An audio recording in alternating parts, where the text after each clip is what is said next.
kita akan sowan ngobrol-ngobrol bersama Gus-Gus muda. Gus muda yang cukup populer di kalangan teman-teman santren.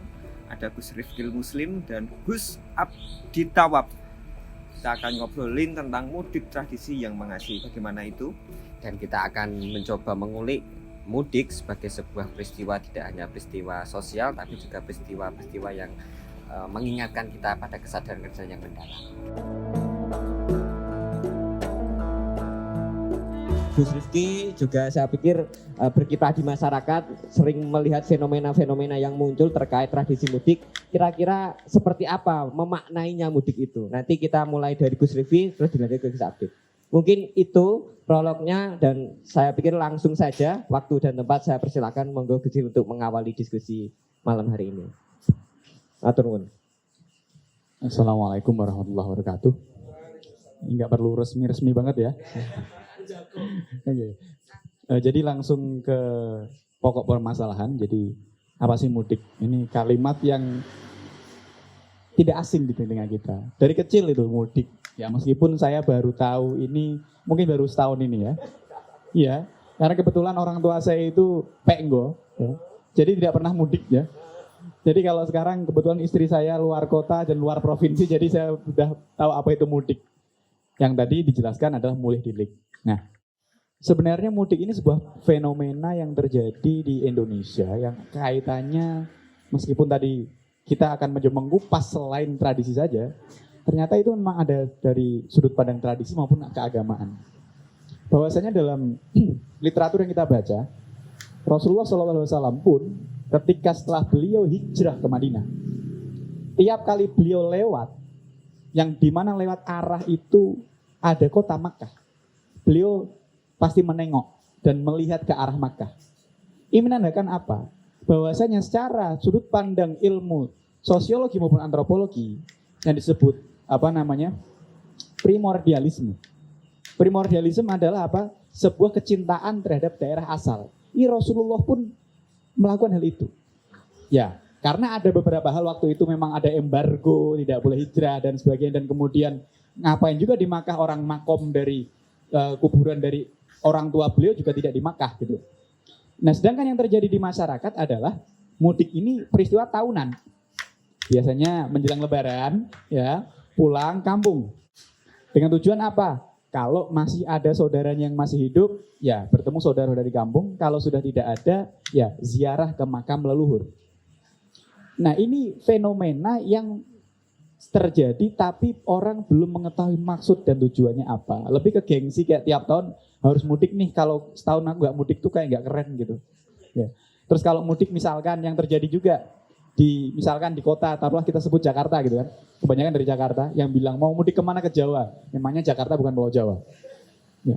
Mungkin kalau nanti sudah ibu kotanya IKN bisa bilang mudik kemana, ke Jawa, bisa ya. Tapi kalau masih di Jakarta mudik ke Jawa itu aneh menurut saya. Yang terjadi seperti ini. Kadang orang, bahkan saya bertemu beberapa orang bilang, ibaratnya bilang gini, saya itu uang setahun saya bekerja, habis seminggu di kampung itu tidak masalah. Karena apa? Untuk memberi prestis dari masyarakat, mencerminkan bahwasanya validasi ke tetangga-tetangga, saya ini sukses di kota. Jadi ruh atau esensi dari mudiknya tidak dapat. Yang tadi proses kita kembali, kita mengingat masa lalu kita asal kita berasal dari kampung, kita berasal dari daerah kita. Tujuannya adalah bersilaturahim terhadap orang tua atau keluarga yang masih ada, atau yang ketika sudah tidak ada berarti menziarahinya. Maka beruntung buat teman-teman yang hidupnya masih didampingi orang tua, ataupun yang kemudian makbarohnya atau kuburan orang tua atau leluhurnya ada di dekat rumahnya. Itu bisa tiap Jumat ya, atau tiap Kamis sore gitu kan. Silahkan, itu bisa untuk agar kita kembali mengingat siapa diri kita ini. Dan ada jargon juga, kecintaan terhadap tanah air dan daerah asal, meskipun ini bukan hadis ya, hubul waton minal iman. Cinta tanah air sebagian dari iman. Terutama yang jomblo-jomblo ini mungkin bisa diplesetkan lagi nanti. Iya, yang cowok-cowok ini diplesetkan, bukan hubul waton minal iman ya. Ya. Tepuk tangannya teman-teman. Awalan yang cukup menarik dan saya pikir cukup memberi satu gambaran yang lebih luas soal tadi kita obrolan tema mudik. Monggo bisa dilanjutkan biar lebih menambahi dan memperluas obrolan kita pada malam hari ini. Monggo Gus. Bismillahirrahmanirrahim. Assalamualaikum warahmatullahi wabarakatuh. Kita ngobrol santai ya. Tadi sudah dijelaskan oleh kakak saya, ini senior saya di pondok dulu. Dan juga saya di Wali Songo S1, dia S2. Pokoknya saya selalu di atas saya. Alhamdulillah saya sebenarnya lebih ke fokus ke revitalisasi kedai. Kedai kopi itu dari dulu itu pusat bertukarnya informasi. Mulai zaman dahulu, zaman perjuangan, bahkan sejarah kedai kopi Rawi ini kan dulu menjadi tempat berkumpulnya pejuang-pejuang. Ya, mungkin itu dulu ya yang ingin saya sampaikan.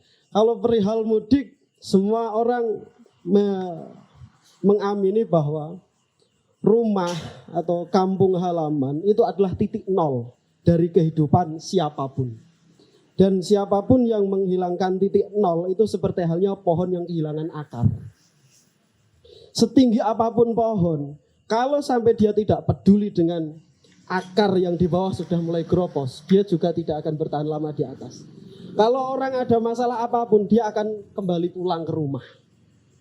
Ya, mungkin salah satu nilai dari mudik, value dari mudik itu sendiri adalah mengingat kembali pentingnya akar.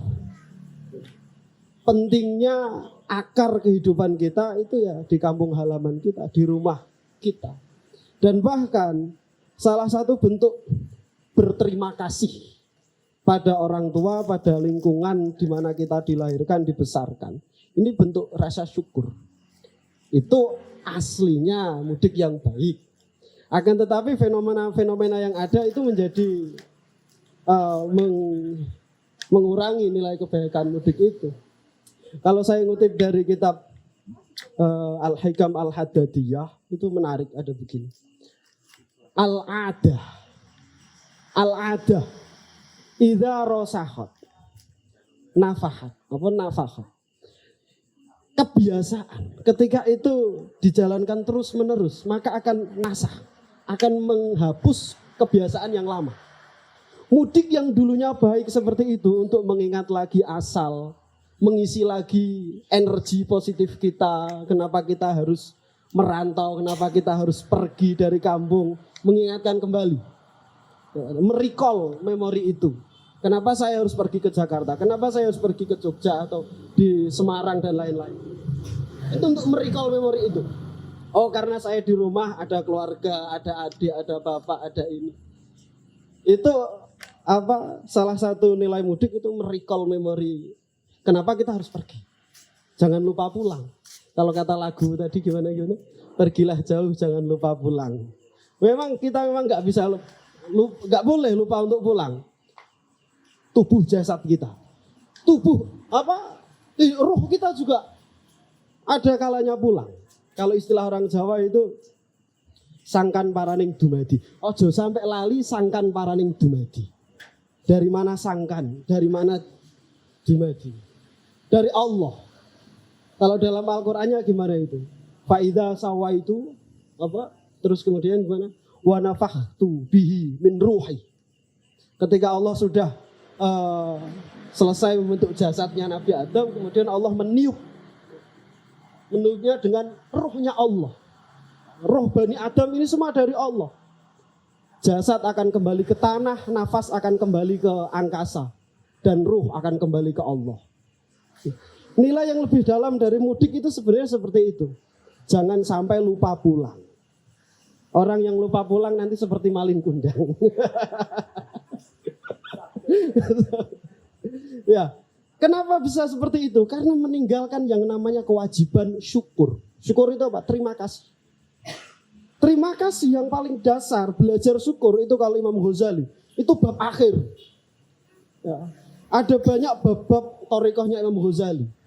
Yang awal itu ilmu, yang terakhir itu syukur. Sebelum syukur sabar. Jadi paling puncak itu syukur. Belajar syukur itu ya belajar syukur dengan makhluknya Allah. Makhluk Allah yang terdekat diri kita. Say thanks to yourself gitu loh ibaratnya. Bilang terima kasih pada diri kamu sendiri. Terus orang terdekat siapa? Asal dari kita, orang tua, saudara kita. sahabat-sahabat kita. Nah itu adanya di kampung halaman. Kayak gitu. Maka mudik itu salah satu treatment atau training untuk kita menuju pada namanya syukur. Ya, mungkin itu dulu dari saya. Nanti bisa kita bicarakan yang lain. Menarik. Oke, luar Syukur. biasa sekali. Ini sudah cukup dalam banget. Baru awal udah dalam banget ya Iya, ternyata. udah dalam banget. Jadi, Tapi menarik tadi yang dikatakan. Saya malah pengen lagi ini modelnya talk show aja ya Gus ya. Biar lebih enak. Ngobrol aja dulu ya. Tadi kan langsung ke inti-intinya sebenarnya malah kembali ke dalam diri, memahami ruh, penciptaan, sangkan paraning dumadi begitu gitu ya. Jadi saya juga malah penasaran. Ini kan tradisi mudik kayaknya yang paling besar kan di Indonesia nih. Musim Indonesia itu kayaknya paling euforianya luar biasa ketika mudik itu. Ya. Saya pengen tahu bagaimana sih sebenarnya tradisi mudik itu di negara-negara Islam yang lain gitu. Mungkin ada nggak sih referensi bahwa ini dianjurkan di kitab kuning, ada nggak sih kayak referensinya atau gimana gitu. Iya. Bisa dieksplorasi lagi Gus mungkin Iya. tentang itu. Monggo. Gus. Ya, jadi memang tadi seperti yang kita sepakati bahwasanya memang ini paling banyak terjadi di Indonesia dan orang Indonesia itu cenderung ke ritusnya. Orang Indonesia itu luar biasa kaitan ritual ritusnya, tapi kadang esensinya nggak dapet. Bagaimana kemudian sebuah kegiatan itu bisa gap gembita, bisa latah kemana-mana, tapi esensinya atau ruhnya nggak dapat. Karena ya itu kesadaran, terus kemudian pengetahuan. Memang ya kita harus mengakui ya Indonesia itu, mohon maaf dengan segala hormat, kita kurang kaitan pendalaman dalam hal apapun, kaitannya terutama ilmu. Coba kita misalkan tanya, banyak mahasiswa kuliah lulus sesuai dengan bidang studinya, jurusannya. Kalau kita tanya, kamu kuliah dapat apa? Kadang dia juga nggak bisa jawab. Ijazah atau bahkan ijabsah ya. Ijabsah nanti lagi itu. Ijazah dulu baru ijabsah. Banyak juga yang kuliah itu terjebak, ya, karena ikut misalkan zaman SMA-nya atau MA-nya temennya mau ambil jurusan A, aku ikut tiba-tiba nyampe semester berapa ini salah jurusan kayaknya. Kalau salah jurusan naik bis enak tinggal turun. Nah, salah jurusan kuliah semester akhir lagi pusing ya, teori nggak dapet gitu kan, korban salah jurusan. Nah, makanya pentingnya bagaimana kita belajar itu bertahap demi tahap. Makanya tadi dikatakan bahwasanya Ihya pun Imam Ghazali ada tahapannya, syukur itu di belakang. Nah, sama halnya kita belajar mudik, esensinya dulu dong. Intinya kita apa? Mengenal asal muasal kita. Kita kembali bagaimana kita mengingat kita berasal dari mana. Nah, kemudian apa yang kita dapat kalau kita pulang kampung? Tentunya ada kayak semacam kalau orang sekarang mungkin healing ya. Healingnya dengan pulang kampung. Loh, healing kok pulang kampung gak liburan? Orang sudah seperti itu sekarang. Mudik itu sekalian healing. Tapi ya healing dalam arti benar-benar healing, wisata aja. Pulangnya ke rumah neneknya sehari, lainnya wisata. Padahal yang dimaksud ini adalah healing benar-benar yang bagaimana kita dengan segala kepenatan di ibu kota, terus kemudian pulang mengingat siapa kita, dari mana kita berasal. Karena man arafa nafsah faqad arafa rabbah. Barang siapa orang mengenal dirinya, maka Allah akan mengenali hambanya. Kita termasuk kategori orang yang mana sih? Nah, di luar negeri ya banyak itu daerah-daerah lain bahkan tidak mengenal mudik. Kalaupun ada mungkin nggak banyak ya. Nah, contoh misalkan di Arab Saudi misalkan. Mungkin ada teman-teman di sini yang pernah lebaran di Arab Saudi. Kalau kita di sini habis lebaran di Jawa khususnya ya, habis sholat Id, ya kalau di kampung saya main mercon lah ya. Dar gitu ya. Sambil ke tetangga-tetangga silaturahim gitu. Ternyata kalau di Arab Saudi tidak ada, habis sholat Id tidur gitu. Ini karena memang mau silaturahim ke siapa gitu kan. Atau di daerah-daerah tertentu yang penting setelah itu ke makbaroh, ke makam leluhurnya. Ada. Nah, sedangkan di Arab Saudi mau ziarah kemana? Ya kan seperti itu. Ini kaitannya juga budaya juga. Bagaimana budaya di Indonesia ini tadi tidak melupakan asal usulnya. Sedangkan di luar sana sudah tidak ada seperti itu. Makanya ketika ada tadi yang saya sampaikan hubul waton minal iman ini, orang-orang di Jazirah Arab sangat suka sekali. Dan bahkan kalau tidak salah sekarang di Arab Saudi itu dibuat juga ya Alwaton apa? Alwaton fil kolbi atau apa gitu ya, kayak terinspirasi dari bulwaton minal iman. Jadi perlunya mengetahui esensinya dulu selain ritus-ritusnya. Dan meskipun mungkin di luar tidak ada, akan tapi di luar ini tetap kok bagaimana misalkan esensinya dari ibarat perjalanan kita sebulan ini berpuasa, ya. Bagaimana terus kemudian kita kembali ke kalau Gus Abi Tawab tadi bilang ke titik nol, berarti ketika Idul Fitri. Jadi kita ibadah puasa sebulan penuh, ya, yang di situ mansoma Ramadhana imanan wahti saban wufiro matokotama midambih gitu. Ibadah puasa malamnya taraweh, ngaji dan segala macam ditutup dengan zakat fitrah. Nanti seakan-akan bagian bayi yang terlahir suci kembali. Nah, ini titik nol ini maksudnya. Esensinya sebenarnya ini. Esensinya ini. Cuma kita masih ke ritus-ritusnya yang ayo dong pulang kampung, terus kemudian ayo berbagi ke tetangga sekitar, harus pakai mobil yang bagus, harus bajunya baru. Sebenarnya siapa sih yang mulai bikin baju baru lebaran itu siapa? Ini orangnya siapa gitu. Karena tidak ada di syariat kitab manapun tidak ada bilang lebaran itu harus pakai baju baru, tidak ada. Yang penting bajunya bersih. Karena untuk apa? Melambangkan benar-benar kembali ke nol tadi, mengenolkan kembali ke akar rumputnya. Ke tadi kalau Gustaf bilang pohon yang baikkan akar, kalau lupa akarnya akan tumbang, seperti itu. Mungkin dilanjutkan bisa Gus. Yang tadi soal itu bagaimana tradisi ini gitu berkembang mungkin. Iya, di Indonesia ya. Sebenarnya nggak cuma di Indonesia, ada sebagian negara yang juga ada mudiknya. Iya, tapi nggak semengerikan di Indonesia. Iya, nggak semengerikan di Indonesia. Gini, kita tahu kalau santri sarang pasti sangat hafal dengan makalahnya Mbah Bir. Mbah Zubair Dahlan atau ayahandanya Kiai Haji Maimun Zubair itu sering berpesan begini. Alaikum bisyiar wa dithar. Kalian itu harus memiliki pakaian luar dan pakaian dalam. Alaikum bisyiar wa dithar. Yo. Pakaian luarnya. Jadi secara zohiriahnya kita sama-sama mudik. Saya juga mudik gitu. Nanti ada orang yang iya. Nanti ada juga orang lain juga mudik. Tapi disar kita berbeda. Kita memaknai mudik itu berbeda. Ada yang mudik sampai tadi yang disampaikan oleh Kak Rifkil, rela uang hasil kerja 1 tahun habis seminggu. Kalau saya enggak, karena saya enggak kerja.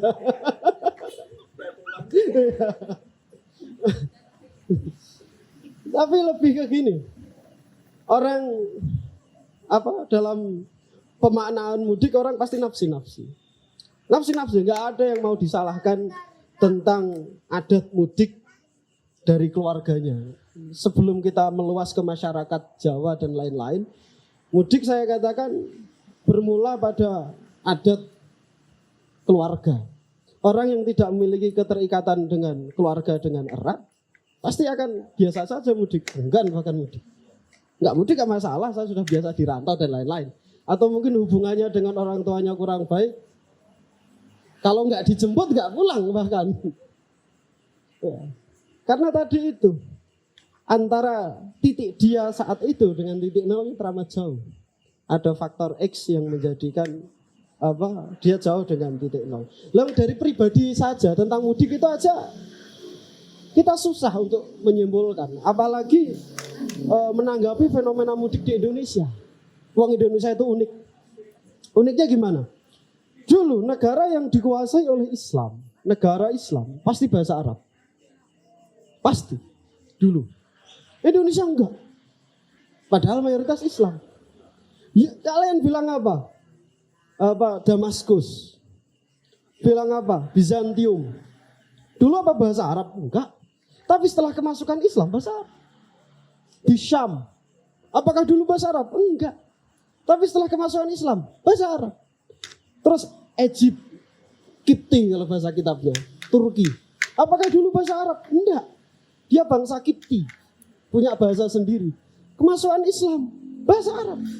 Di Indonesia enggak. Kembali lagi. maka akan sangat susah menganalogikan budaya atau tradisi di Indonesia dengan tradisi yang lain. Kenapa demikian? Banyak faktor. Salah satu faktornya ya, di Indonesia ini dengan kebinekaannya.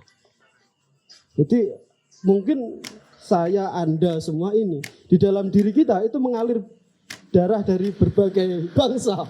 Mohon maaf. Ya, kalau kita pernah ngulik-ngulik tentang sejarah bangsa kita lama, Nusantara itu dari dulu memang negara yang sangat ramai maritimnya, sehingga bangsa Arab, bangsa India, bangsa Cina ke sini semua dan mereka semua diterima dengan baik. Bahkan Portugis diterima, Belanda sampai berapa ratus tahun. Budayanya welcome seperti itu. Saking welcome-nya, di luar welcome, tapi orang Jawa enggan untuk ikut dalam hal bahasa. Mereka tetap menggunakan bahasanya masing-masing. Orang Arab datang ke sini silahkan, saya muliakan dengan bahasa saya. Orang Inggris ke sini saya muliakan dengan bahasa saya, dengan cara saya. Maka budaya di Indonesia susah. Ya, maka saya jujur saya kesulitan untuk merunut ke genealogi mudik di Indonesia. Kenapa bisa seperti ini? Ya sangat-sangat natural saya katakan itu. Saking naturalnya kebablasan sampai orang Indonesia ya masalah berpakaian ya kan, kalau kata Kak Rifil tadi istilahnya itu gagap ya, latah istilahnya, latah saya pakai sarung, pakai kemeja, pakai orang mana gitu loh. Sampai saya jujur ya, dulu sering pakai belangkon, sorjan, seneng saya pakai itu dulu.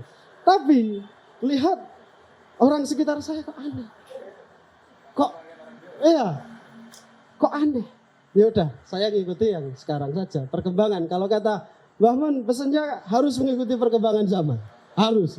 Meskipun kita tahu asalnya nggak seperti ini gitu loh. Perkembangan zaman, pakai gamis, pakai kerudung dulu, bunyai istrinya Kiai Ahmad Dahlan, terus istrinya Kiai Hasyim Asy'ari, kerudungnya seperti apa, sekarang bagaimana. Itu fashion. Kita mengartikan itu fashion itu kadang masih susah. Khawatir dihujat, saya nggak khawatir. Itu fashion. Kalau berbicara syariat, iya syariat. Itu susah, meyakinkan hadzal asl minad-din, hadzal furu' minad-din, itu susah. Apalagi tadi berbicara mudik dalam kacamata agama, dalam kacamata sosial, saya minta ampun. Saya sampai detik ini, saya hanya bisa mengartikan mudik sebagai fenomena. Mudik hanya sebagai fenomena, kebiasaan, kebetulan secara masif dilakukan oleh kebanyakan mayoritas keluarga di Indonesia. Belum berani saya mengartikan mudik bla bla bla, awalnya begini kemudian begini. Nggak berani saya. Ya, mohon maaf kalau hal seperti itu. Karena kembali lagi, mungkin secara luarnya, syiarnya sama. Ya, secara syiarnya sama, tapi gitar orang kan beda-beda.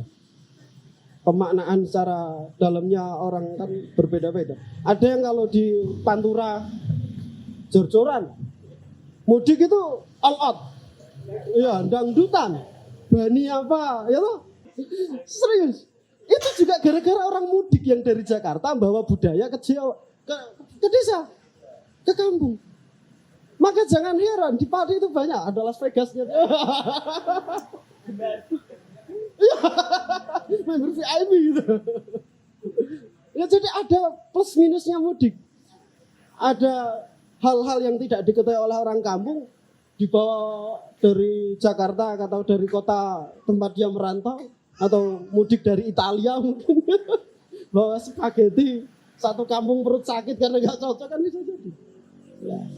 Mungkin itu yang menarik dari mudik. Bahkan kemarin ada yang meninggal di tol sampai ya, rela mati demi mudik. Mungkin harus kita sedikit demi sedikit uraikan esensi atau makna dari mudik itu sendiri. Oke. Jadi kalau terima kasih Gus atas uraiannya. Kalau menurut saya ini tugas kita seharusnya adalah mengaktifasi makna dari mudik itu agar kemudian relevan sekaligus juga berakar itu tadi ya. Karena saya pikir memang sejauh dari pembacaan saya secara pribadi memang tradisi ini tuh tidak sehari atau 2 hari, itu berabad-abad. Mungkin era Wali Songo juga punya, karena bahasanya lebaran, kupatan itu kan bahasa-bahasa yang lahir di era-era tersebut, dan saya pikir ada makna yang diselipkan dari bahasa itu gitu. Sehingga tugas kita mungkin juga Mas Gus santri ini mencoba mengaktifasi, kemudian mencantolkan kembali dengan spirit keagamaan hari ini yang kiranya relevan dan operasional untuk kebutuhan kita anak muda ya gitu ya. Biar gak dangdutan tadi loh Gus. Biar gak dangdutan. Jadi juga fenomenanya agak mengerikan kalau di Pati itu. Yeah. Jadi emang jur-juran balik gitu, terus uangnya dibuat untuk agak ria ya, banyak uangnya dihabisin untuk pamer pamer prestasi, pamer itu. Hal-hal kayak gitu itu jadi gimana ya? Dilema ya. Jadi dilema sebenarnya mudik, tapi juga nanti endingnya juga kayak gitu. Ya, terus mungkin ini Gus perlu digali lebih dalam lagi gitu.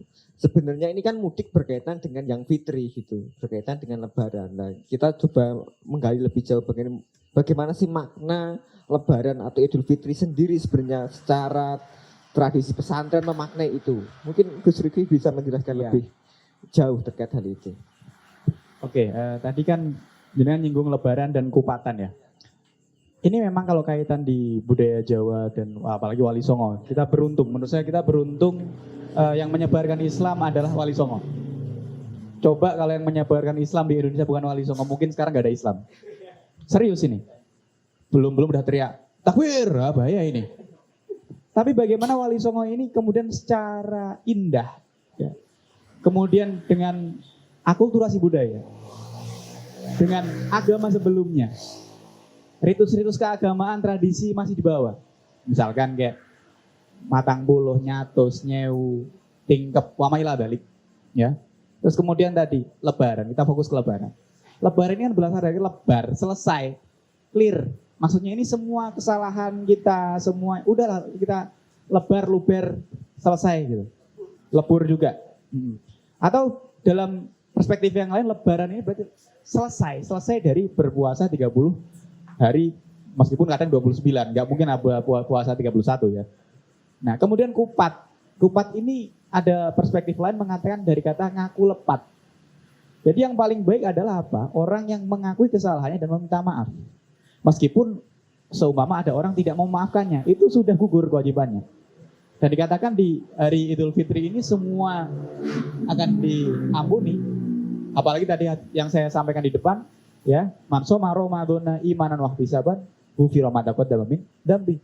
Jadi kita dikatakan semua dosa-dosa dilebur, semuanya kembalikan nol lagi, bagikan fitri bayi baru lahir ketika sudah berpuasa, ditutup dengan zakat fitrah dan mau untuk hablum minanasnya. Kalau hablum minallah sudah jelas ya, hablum minanasnya adalah dengan bersilaturahim, meminta maaf kepada saudara atau kepada tetangga yang sekitar. Ini yang kaitan dengan perspektif Idul Fitri.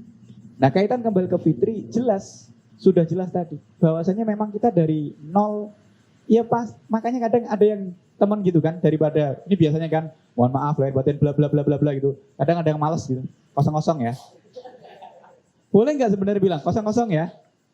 Kalau secara bahasa mungkin ya nggak sopan ya, tapi daripada udah lama udah tahu maksudnya lah udah kosong-kosong ya. Ini sah-sah saja sebenarnya, meskipun ya mohon maaf tidak sopan gitu.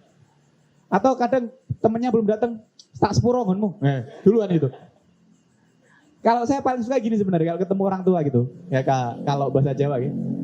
Nggih nuwun sewu engkang nem kathah lepate engkang sepuh kathah artone gitu ya. Ini enak ini. Ya. Jadi kan kalau dulu ya Allah masih seperti yang kecil-kecil bocil-bocil ini, lebaran tuh seneng Mas. Dapat THR. Wes gede tua ini mikir THR. Iya. Ini juga akhirnya membuat budaya mudik ini tadi prestis dan validasi eksternal yang tadi saya bilang. Karena banyak yang kita sepakat tadi, banyak orang masih ke ritusnya saja bukan esensinya. Pulang kampung harus tadi ya ya, bagi-bagi duit, flexing juga, ya, flexing, ya, bahkan nggak punya mobil sampai pinjam mobil. Ya. Ini yang terjadi sekarang adalah karena masih ke ritusnya, bukan ke esensinya. Nah, bagaimana sekarang ketika ini ritus ini yang tadi Gustav juga bilang bahwa ini sebenarnya bukan tradisi ya, atau karena kita belum bisa untuk memanai itu secara seutuhnya karena ini sebuah aktivitas yang kebetulan sebenarnya aktivitas yang kebetulan dilaksanakan oleh beberapa keluarga yang kemudian terus-menerus berulang, pola-pola ini berulang, kemudian ditiru yang lainnya. Ini terjadi karena apa? Mereka masih punya keluarga di kampung atau punya makam keluarga di kampung. Contohnya gini, kenapa terlepas dengan segala urgensinya mudik itu penting nggak penting? Ya, contoh beberapa waktu yang lalu kita dalam pandemi, nyatanya kita nggak mudik juga nggak mati kok. Ya. Minta maaf pakai online juga sekarang bisa kok. Meskipun jelas ketika bertemu secara langsung berbeda. Ya, ruhnya bisa kepuasan batinnya itu berbeda, nyambungnya berbeda. Ya, jadi seperti itu mungkin lebih ke bagaimana benar-benar kita kembali ke fitri, kembali ke nol dari proses selama setahun, wabil khusus ke sebulan ini dinolkan lagi, kembali ke kosong-kosong lagi. Ya, kalau nanti masih lama mungkin bisa adu penalti gitu. Oke, mungkin bisa dilanjut Gus. Kayaknya lebih dalam ya penggaliannya ini. Enggak. Saya lebih dangkal, lebih dasar. Idul Fitr. Nah, Idul Fitr. Itu artinya hari raya, Fitr itu makan. Idul Fitri itu esensinya yang makan-makan. Bahkan disunahkan di Idul Fitri, makan enak. Makan enak. Makan enak artinya apa? Yang tidak dimakan setiap hari. Masalahnya wong soge. Kayak Gus Rifkil ini. Bendina mangan enak, Idul Fitri kudu luwih enak. Karena kesunahan makan enak yang artinya luwih enak timbang biasa nih. Kalau biasanya sudah biasa makan enak, Idul Fitri dia untuk melaksanakan kesunahan fitrnya. Makan yang lebih enak itu dengan cara apa? Enggak gitu. Tapi itu memang asal dari Idul Fitri dari kata fitr. Fitr itu artinya makan. Makan itu artinya tidak berpuasa. Ya, saya lebih dasar. Jadi haram hukumnya orang berpuasa di Idul Fitri. Karena kalau bisa orang Islam semua harus bahagia, makan kenyang, makan enak, maka zakat fitrah.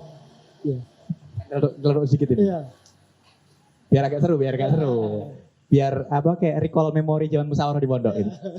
Fenomena gini, bagaimana ketika lebarannya berbeda. Nah, meskipun sudah tahu hukumnya, maksudnya biar teman-teman yang di sini yang nyimak juga tahu. Kalau puasa di Idul Fitri jelas haram kan? Nah, bagaimana ketika puasanya berbeda ini? Nah, saya mancing aja. Meskipun ada teman-teman yang sudah tahu, ini buat teman-teman yang belum tahu. Ya, ketika puasanya berbeda, terus kemudian Lebaran juga berbeda.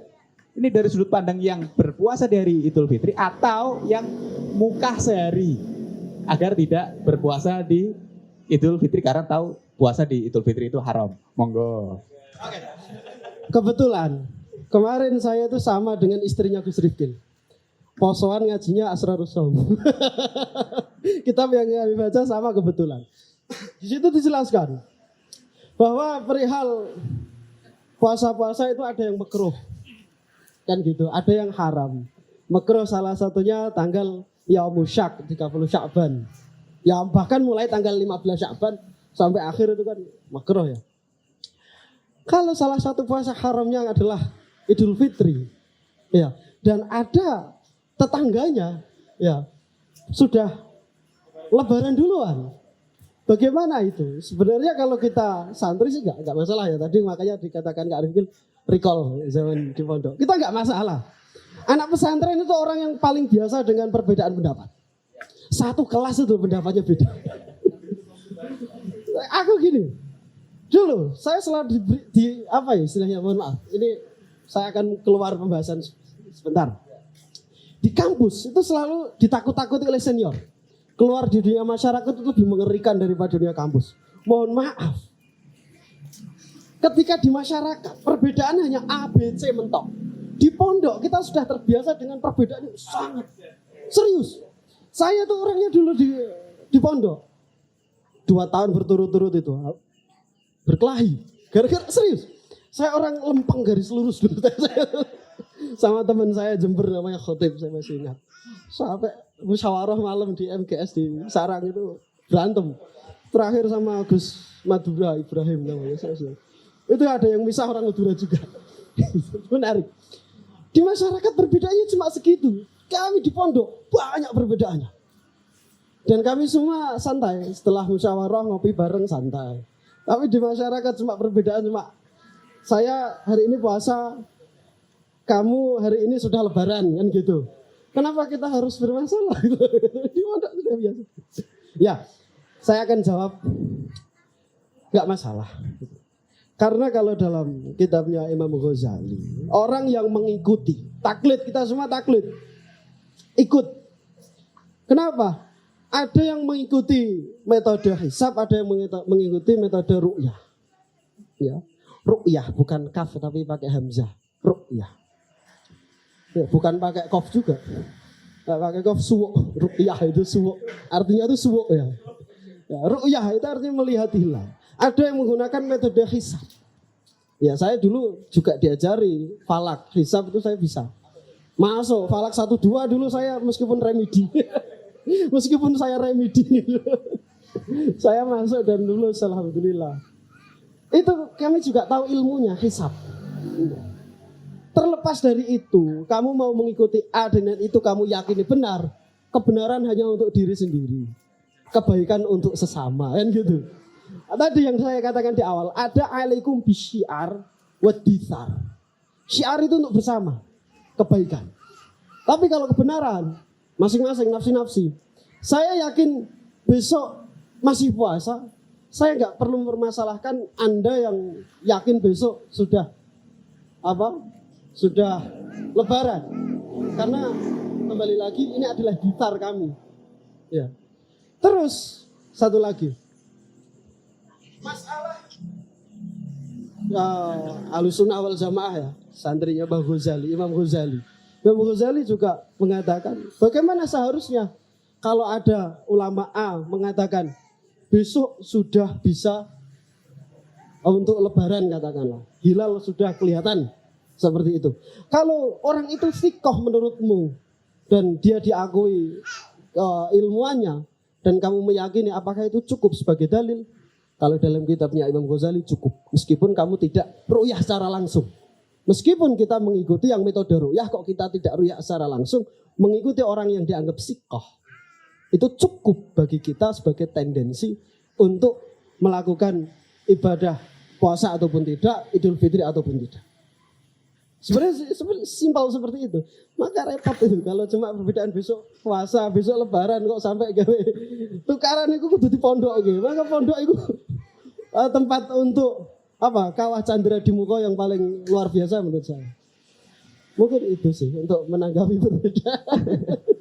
Oke, mungkin menarik ya. Tapi saya sebelum nanti kita lempar ke teman-teman ada satu pertanyaan lagi dari saya secara personal pribadi itu menanyakan soal kaitannya soal lebaran itu ada zakat fitrah gitu. Nah ini zakat fitrah ini sering bagi masyarakat awam dan umum itu ya orang zakat itu fitrah aja gitu selama 1 tahun.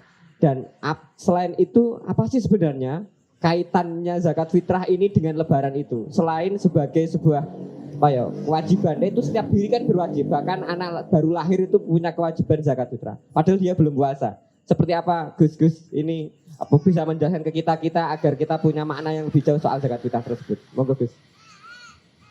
Oke. Kalau dalam perspektif lain saya pakai jargon itu pajak hidup ya. Ya jadi dalam definisi zakat fitrah ini setiap nyawa yang hidup. Maksudnya itu. Mulai dari malam Idul Fitri ya. Malam Idul Fitri maka wajib. Dan waktu paling afdol adalah ba'da subuh sebenarnya. Sebelum sholat Idul Fitri. Tapi ketika misalkan hari ini malam pertama bulan suci Ramadan, kita mau nih zakat boleh, itu namanya takjil. Jadi jangan salah paham, takjil itu bukan makanan pembuka ya. Takjil dari kata ajalah, mendahulukan. Nah, kenapa kemudian takjil itu di berbuka puasa? Ini sebenarnya untuk mendahulukan buka puasa. Makan ringannya saja dulu. Untuk iftarnya. Makan besarnya nanti nih. Tapi orang Jawa kan kalau belum ketemu nasi belum makan. Iya. Nah, kalau misalkan mau di awal namanya takjil zakat. Nah, kalau sudah lewat setelah sholat id, ini misalkan, ini sudah tidak zakat lagi, sedekah jatuhnya. Dan hitungannya dibuat gampang 2,5 atau dilebihkan karena kita ada beberapa call yang takut dalam berhati-hati, bukan takut masih ketika berasnya nanti proses pembawaannya tumpah. Ada beberapa pendapat mengatakan 2,75. Meskipun kebanyakan mengatakan 2,5 kilo ketika ukurannya pakai kilo. Pajak, kalau saya bilang tadi pajak hidup. Ya, bagi siapapun yang hidup maka wajib untuk mengeluarkannya. Nah, terus bagaimana dengan sekarang yang rame nih? Bagaimana dengan zakat profesi? Nah, ini yang wajib, sekali lagi yang wajib adalah zakat fitrah dan zakat mal. Zakat mal sendiri ada yang harus 1 nisab, ada juga haul. Haul itu hitungan 1 kali tahun setahun. Ada namanya nisab. Nisab itu batas minimal. Contoh gini, ada orang kilah. Kilah itu apa ya? Merekayasa. Misalkan jenengan punya 40 ekor kambing. Hari ini tanggal 15 April 2023. Kemudian di tahun tanggal 15 April 2024, kambingnya 39. Maka tidak wajib zakat. Dengan dalih apapun, misalkan kemarin meninggal kambingnya, atau kemarin dijual, atau sengaja dikasihkan orang, di hari pas 1 tahun ulang tahunnya, haulnya ini, kok jumlahnya kurang dari 40, maka tidak mencapai 1 nisab tentunya, maka tidak wajib zakat. Tapi jangan khawatir, Allahu khairul makirin. Ya. Iya, kalau kamu merekayasa Allah jangan khawatir, nanti akhirnya juga dibalas juga oleh Allah. Bisa jadi dimasukkan ke surga tapi nggak boleh ngapa-ngapain nih misalkan. Ya udah lihat aja kamu soalnya dulu ini nyurangin saya gini. Jadi kaitan zakat profesi kalau ulama salaf tidak ada. Akan tapi ulama kholaf kontemporer ada beberapa yang memperbolehkan. Nah ini karena kebetulan ini dulu S1-nya di syariah ya, biar lebih tepat ya. Yang lebih hot juga ya. Yang jelas tadi nanti akan dijelaskan perbedaan-perbedaannya. Yang jelas dulu yang ulama salaf tidak. Tapi kalaupun memang sekarang ada itu mengikuti pendapat ulama kholaf. Kalau kembali ke zakat fitrah adalah zakat simpelnya tadi pajak hidup per individu. Itu saja mungkin dari saya. Langsung ya. Ini kebetulan kami segenap keluarga alumni Sarang di Jogja itu ada proyek, Kak. Proyek diskusi kajian tentang kitabnya Mbah Maimun Zubair, Al-Ulama Al-Mujaddidun.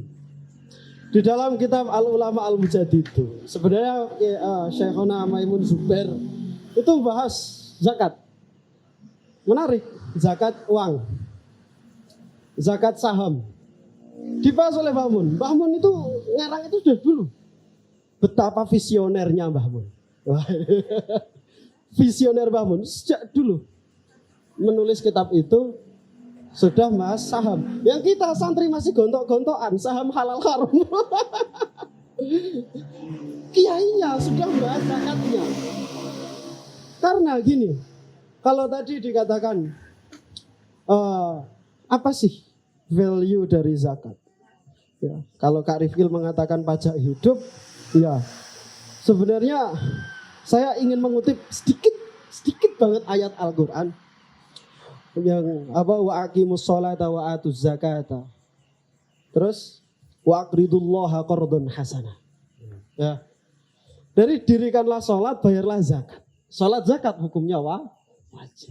Wa aqridullaha qardhan hasanan, dan hutangilah Allah. Allah hutangi, bayangkan. Padahal semesta ini punya Allah. Uang kita milik Allah, kekayaan kita, hidup kita milik Allah. Tapi istilah dalam Al-Quran, wa aqridullah, ngutangono sira kabeh, hutangilah Allah qardhan hasanan, dengan hutang yang baik. Hutang itu artinya apa? Amal soleh kita selain kewajiban dianggap hutang oleh Allah. Kamu menghutangi Allah pasti dibayar dan berkali lipat. Kan gitu. Nah, sangat mana ada Tuhan seperti Allah seperti itu. Miliknya diberikan ke kamu, ketika kamu berikan ke Allah dianggap hutang. Mana ada seperti itu. Tapi jangan lupakan kewajiban. Fenomenanya, orang enggan bayar zakat, bahkan ada istilah helah tadi. Tapi sodakoh setiap hari. Kenapa seperti itu? Sodakoh itu keren. Populer, ya sunnah, ya keren, gagah. Nek zakat gak. Ya. Contoh John Sewu. Ketika zakat, katakanlah zakat emas. Sekarang zakat naket sekarang uang. Zakat naket setiap tahunnya itu katakanlah kalau dirupiahkan 75 jutaan atau 80 juta, 75 lah. Sesuai harga emas.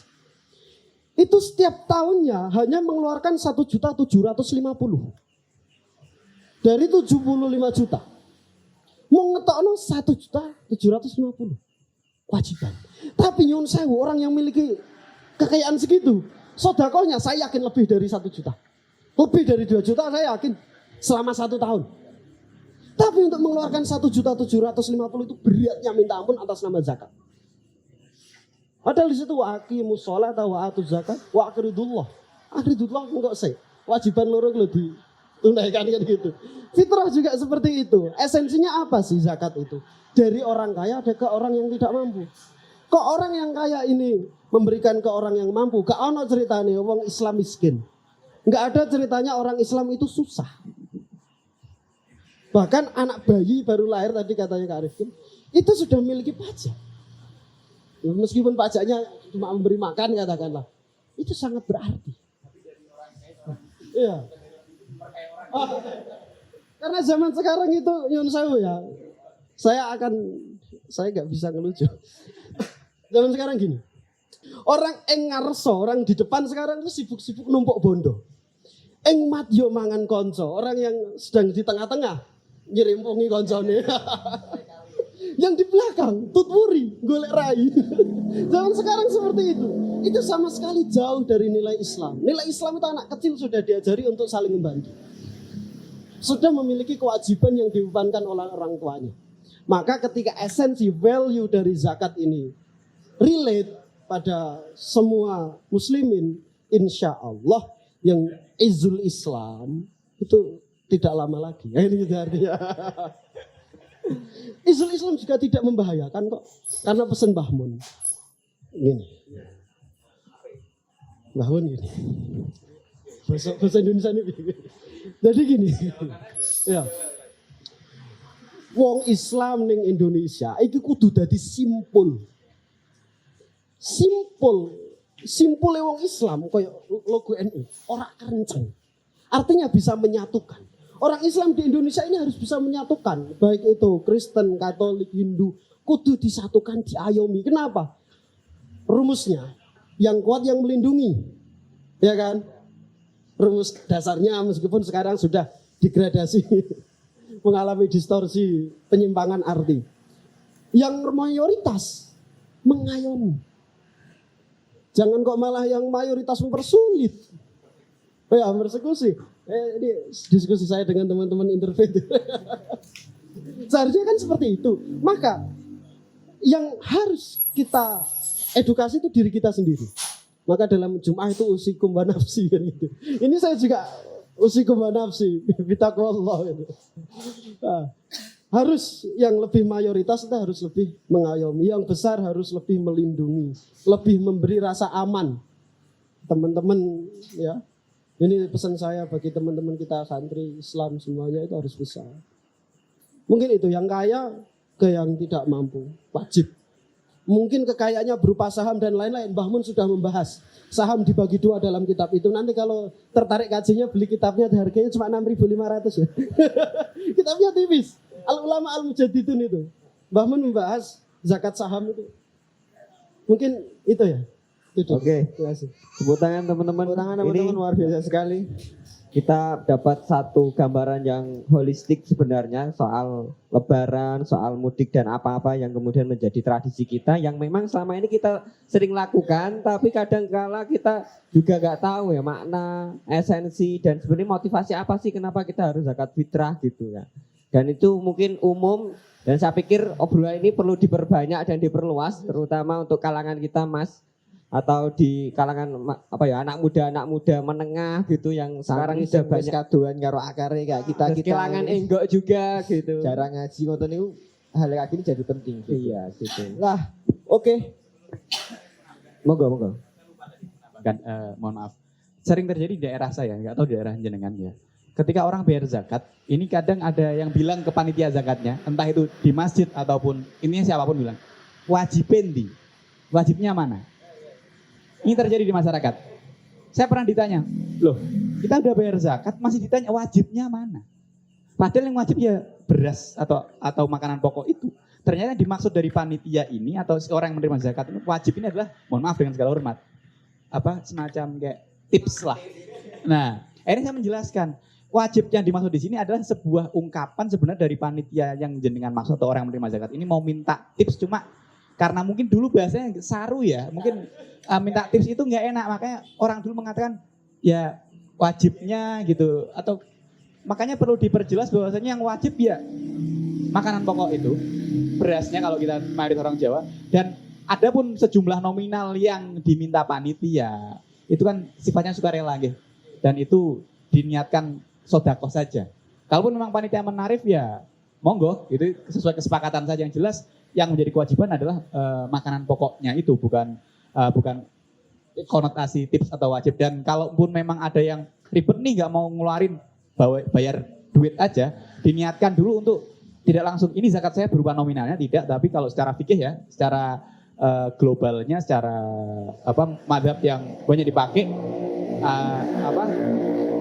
ini uang, sejumlah uang untuk membeli beras atau makanan pokok ini untuk zakat.